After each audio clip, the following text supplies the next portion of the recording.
Okay, Assalamualaikum. I will make it short and simple. So, kenapa aku cakap zone H4 adalah disebabkan kalau korang tengok, harga tu telah pun reject di kawasan support dekat area ni, ataupun resistance become support ke apa kalau korang panggil. Okay, dan korang nampak juga di sini ada gap, di mana kalau korang perhatikan di sini tempat bermulanya kenaikan. Kalau korang buka ke line chart, okay, kalau korang buka ke line chart, korang nampak di sini adalah tempat apa orang cakap support lah. Kalau korang tak nampak, di H4 mungkin tak nampak, di H1 mungkin nampak kot. Yes, betul lah. Di sini adalah tempat bermulanya. Okay, dekat di sini boom. Walaupun korang tak nampak ataupun korang apa orang cakap dia tiba-tiba je naik dekat sini, but still harga ada gap ni, berarti harga ni pernah berisi dekat sini ataupun pernah datang dekat area sini. So berarti daripada sini dia naik. So sebab apa, like aku cakap sebelum-sebelum ni, candlestick adalah indikator sahaja. So itulah sebab kenapa kalau korang tengok dekat sini, dekat H4 pun ataupun dekat H1, korang akan nampak di sini tempat support yang sangat-sangat kuat, di mana aku dah share dekat fasa video ketiga atau keempat bab volume, di mana ada sideway, tiba turun laju, naik laju, pecah lagi ni. Siapa ke ni guys? Siapa? Kalau benar ini buyer, dia kena buat lagi structure yang baru, di mana kalau betul-betul macam ni kan, kita tengah lawan trend menurun tau. Okay, nampak tak? Dia turun.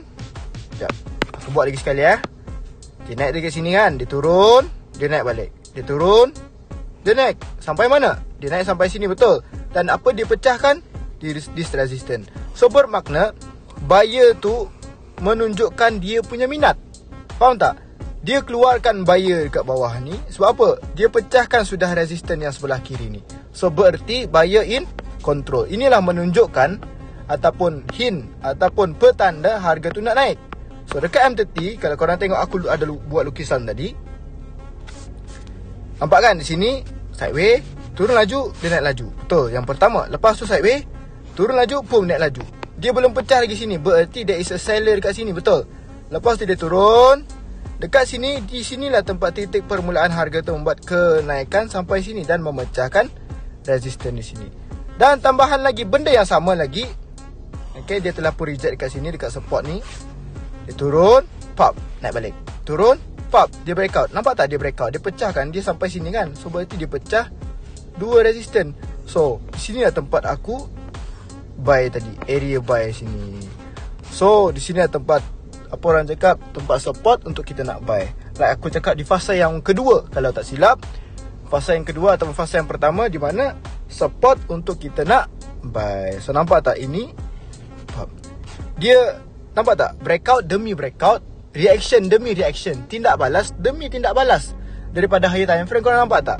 Aku daripada H4, aku turunkan ke H1, aku turunkan ke M30. Kalau ada lagi dekat lower time frame, boleh je lagi. Mungkin kalau tengok dekat F15, ada ke tak? Okay, F15 pun ada juga, nampak tak?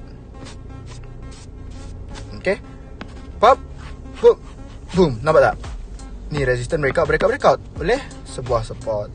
Ini mungkin ada kot, tak nampak di M5 yang pertama, lepas tu second entry. Nampak tak? Benda yang sama lagi guys, benda berulang-ulang lagi.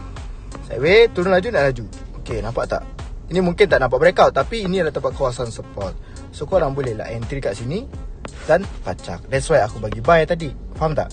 So semoga video ni bermanfaat. Aku cuba short and simple. Semoga korang dapat sesuatu dalam video ni. Semoga bermanfaat. Assalamualaikum warahmatullahi wabarakatuh.